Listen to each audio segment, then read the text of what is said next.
Ерекше кешкі ас дайындаймыз. Алдымен каналыма тіркеліп қойыңыздар. Суға піскен гречканы алып, фарштың үстіне салып, тұзын, бұрышын салдым да жақсылап араластырып, осындай шарикте жасадым. Ерекше тефтерелер жасап көріңіздер міндетті түрде. Каналыма тіркеліп, лайк басып қойыңыздар. Мен мультиваркаде на пару пісірдім 30 минут. Мінекей тефтерелерімді мультиваркаге салып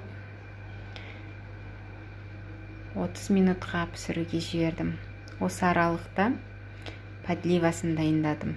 Жуа мен морковтың үстіне помидорды салып, подлива дайындадым. Сіздер томат қосып жасасаңыздар болады.